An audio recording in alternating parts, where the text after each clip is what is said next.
Тихомир Зайков е на 17 години. От трети клас тренира футбол. В момента играе за мъжкия отбор на ФК Раковски. Пътя към бокса показва баща му, а преди 4 години под вещото ръководство на Николай Пашкулов започва и страхотната му кариера. До момента е 2 пъти вице-шампион и веднъж шампион на България при младежите. Здравей, как си? Здравейте, добре съм. Подели кой или какво те насочи към спорта и всъщност какво тренираш ти в момента? Занимавам се с футбол и с бокс.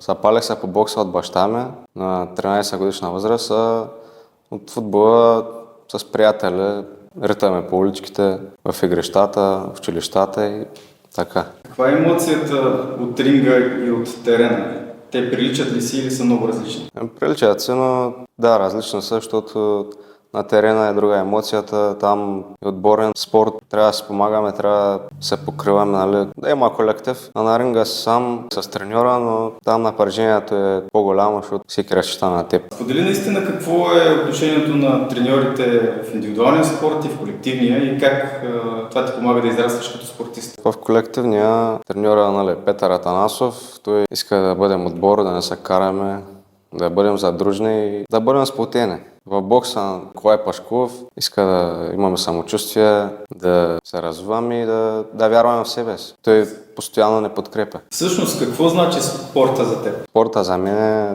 начин на живота. Аз без спорта не мога. Толкова време да занимавам вече с спорт и ми доставя удоволствие. Спорта е начин за живот за теб, но успя ли да ти вземе нещо от твоето ежедневие? Вземе от усилията и от времето, но без това не може. Ако искаш да се развиваш, няма как. А всъщност какво ти даде?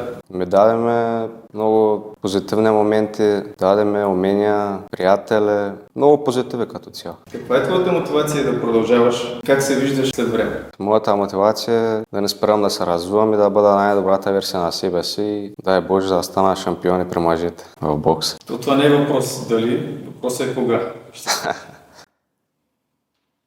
И сега всички, които те гледат, как би ги мотивирал да спортуват?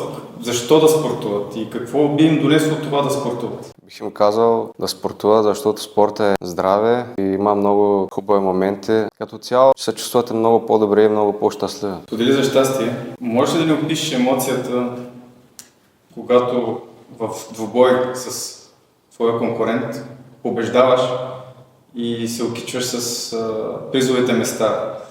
Какво е чувството, какво е усещането тогава, когато знаеш, че си дал всичко от себе си и си успял да победиш своя опонент и да прославиш нашата община? Чувството е уникално, защото толкова време се трудил, толкова усилия се положил и се дал всичко от себе си и накрая всичко се отплаща. Какво пожелание ще отправиш към всички, които те гледат? Пожелавам им да се занимават с спорт, да бъдат по-позитивни и по-добри хора. Откакто стана шампион, как е с мацките?